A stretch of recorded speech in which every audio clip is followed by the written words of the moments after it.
अस्सलाम वालेकुम नाज़रीन, ड्रामा सीरियल कफ़ारा के नेक्स्ट एपिसोड में आप देखेंगे सलार के वालिदैन तो ऐसी शातिर चालें चल रहे हैं कि ये सितारा खुद ही उनके शिकंजे में आ फंसी है।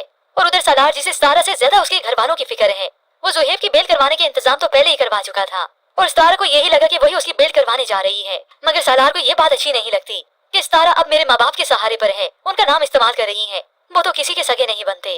वो तो दो टोक सितारा को कह भी देता है जब सितारा ने उससे कहा कि आप नहीं आते क्या, अगर तुम मेरी मोहब्बत और मेरी बीवी बनकर मुझे बुलाती ना तो मैं तो जहन्नुम भी आ जाता, लेकिन ताहिर सिकंदर की बहू बनकर कहोगी तो मैं तुम्हारे ख्याल में भी नहीं आऊंगा। आखिर लगा सलार के वालिद का तीर निशाने पर, यही कुछ तो करना चाहते थे इन दोनों को आमने सामने। सलार और सितारा जो कि ताया के घर पर आए हैं, किसी को क्या खबर थी कि ये किरण तो खुदकुशी करने वाली थी। ये तो सितारा ऐन वक्त पर आकर उसे बचा लेती है। किरण क्या हो गया, पागल तो नहीं हो गई? चिल्लाने की आवाज सुनकर सभी वहाँ पर आ गए तो किरण रोते हुए कहती है, इसीलिए तो मैं खुद को खत्म करना चाहती थी, क्योंकि मैं जानती हूँ कि मैंने सबके सर झुका दिए। तो सलार उसे कहता है, किसने कह दिया कि तुमने सबके सर झुका दिए? मैं मानता हूँ कि इनसे गलती हुई है, लेकिन इसका मतलब ये नहीं कि इंसान और गुनाह कर ले।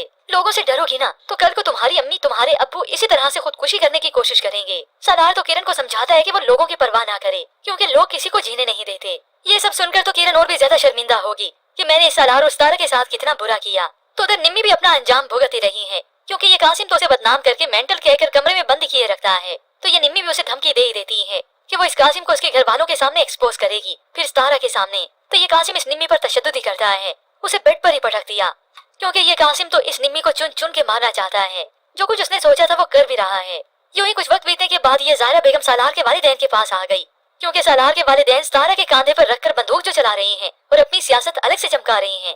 सलार और सितारा इतने दिनों के बाद इकट्ठे नजर आए और यहाँ पर आए तो शोर गुल की आवाज थी। तभी ये सितारा ही आकर ज़ाहिरा बेगम को जवाब पे जवाब देती चली गई। यह सुनकर ज़ाहिरा बेगम को तो और ज्यादा गुस्सा आ जाता है, इसकी हिम्मत कैसे हुई मुझे कोर्ट में घसीटेगी।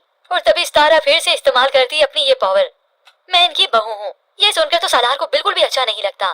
तो ज़ाहिरा बेगम तो सितारा से कह देती है कि ये बड़ों का मामला है, बेहतर होगा कि वो इस मामले से दूर ही रहे।